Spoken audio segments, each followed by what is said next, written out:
And I warned you last week to come particularly equipped with large amounts of money, because we have double trouble in our sergeant's session today, just raring to get going. So welcome to William and Francis. Now I know what the chairs are for.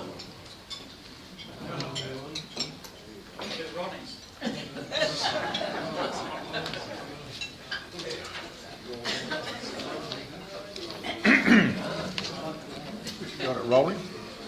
I think it's rolling, yes. Yep, it's rolling. We go. As Lee said, this is a 2-for-1 sergeant session, so the expectation is you'll pay on the same basis, twice as much for the same session. It's going to be a bit different, so for those who need a trigger to pay, we're going to ask you to pay every time you laugh, until your purse or your pocket or your wallet is empty. And in great Rotary tradition, we'll trust you to make sure that it's fair to all concerned. We thought we'd base the sergeant session with a difference on that famous duo of English comedy, the two Ronnies. But even with the best imaginations possible, I don't think that two Kiwi blokes called Francis and William could convincingly adopt the persona of our famous role models. However, we were confident you would see the point when we decided to call the show Here Comes the Midday News with the Two Willies. Or Wallies. So, g'day, and it's wonderful to be back with you again. Indeed it is. And in a packed program this afternoon, we'll be talking to the Wellington car dealer who was charged with winding back the odometer of several cars. In his defence, he told the judge it couldn't possibly have been him. At the time of the alleged offence, he was 2,000 kilometres away in Porirua. Then there is the Greyhound girl, who took the pill and washed it down with pond water and was today diagnosed as 3 months stagnant. And we will talk to two inventors, a gunsmith who invented a sage and onion bullet so that you can shoot the goose and stuff it at the same time. And the insecticide maker, who has just produced an aphrodisiac for flies. It doesn't kill them, it just lets you swat them 2 at a time. And the question on the mind of many greenies, what do you do when you see an endangered animal eating an endangered plant? But first, here is the news. Sad news at the Nestle factory today, when a member of staff was seriously injured when a pallet of chocolate fell more than 10 metres, crushing him underneath. He cried in vain to attract attention, but every time he shouted, "The Milky Bars are on me," everyone just cheered.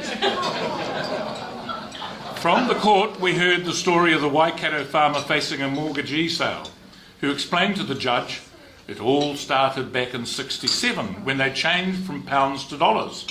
My overdraft doubled. Then they brought in kilograms instead of pounds. My wool clip dropped by half. Then they changed to millimetres, and we have had an inch of rain since.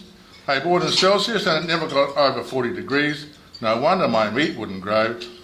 Then they changed acres to hectares and I ended up with half the land I had.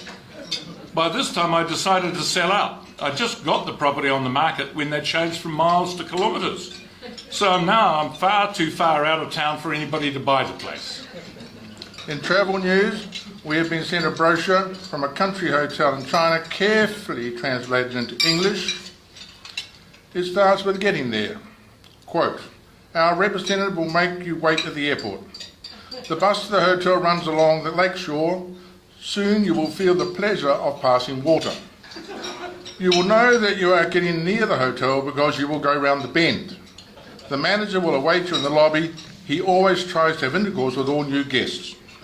The hotel. This is a family hotel, so children are very welcome. We, of course, are always pleased to accept adultery. Highly skilled nurses are available in the evenings to put down your children. Guests are invited to conjugate in the bar and expose themselves to others.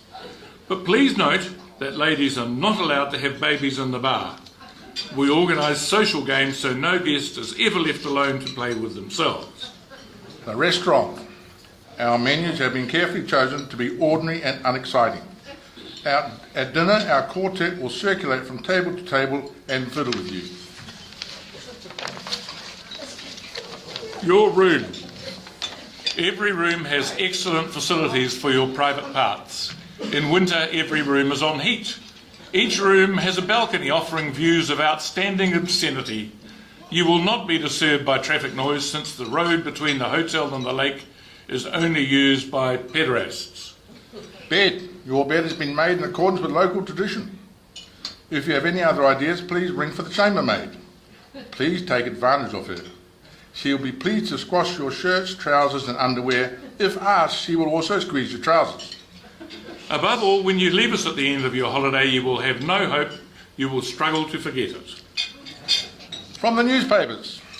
From the Standard, there is a story about a Palmerston North policeman who had a sex change, as a result of which he was dismissed from the force.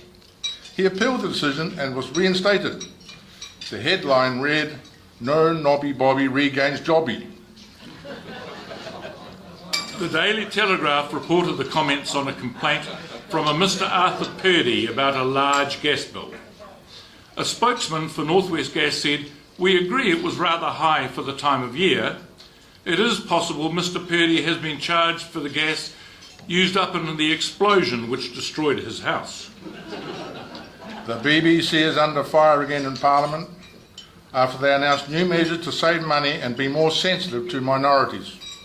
From today, all weather forecasts will be shortened to simply sunny or shite. Shiite. Shite. In financial news, we have the global financial crisis, explained by an Irishman. Young Paddy bought a donkey from a farmer for £100. The farmer agreed to deliver the donkey. The next day he drove up and said, "Sorry son, but I've some bad news for you. The donkey's died." Paddy replied, "Well, just give me my money back." The farmer said, "Can't do that, I've already spent it." Paddy said, "OK then, just bring me the dead donkey." The farmer asked, "What are you going to do with it?" Paddy said, "I'm going to raffle him off." The farmer said, "You can't raffle a dead donkey." Paddy said, "Sure I can, watch me. I just won't tell you when he's dead." A month later, the farmer met Paddy and asked him what happened to the dead donkey. "Oh," Paddy said, "I raffled him off. I sold 500 tickets at £2 each and made a profit of £898. The farmer said, "Didn't anyone complain?" Paddy said, "Just the guy who won, so I gave him his £2 back." Paddy went on to work for the Bank of Scotland. Church bulletins. Like all the news, these stories are completely true. Scouts are saving aluminium cans, bottles and other items to be recycled. Proceeds will be used to cripple children. The sermon this morning, Jesus walks on water. The sermon tonight, searching for Jesus. Miss Charlene Mason sang, "I will not pass this way again," giving obvious pleasure to the congregation. A bean supper will be held on Tuesday evening in the church hall. Music will follow. At the evening service tonight, the sermon topic will be, "What is Hell?" Come early and listen to our choir practice. The low self-esteem group will meet on Thursday at 7 p.m. Please come in the back door. And now the charming story of the men's club. Called Rotary Club of Wellington. A group of chaps, all aged 40, discussed where they would meet for lunch. Finally, it was agreed they'd meet at the Ocean View restaurant because the waitresses there were gorgeous. 10 years later, aged 50, the friends once again discussed where they should meet for lunch.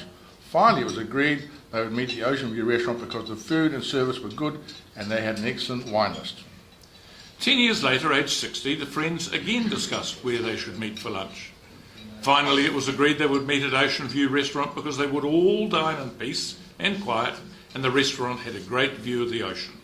10 years later, aged 70, the friends discussed where they should meet for lunch.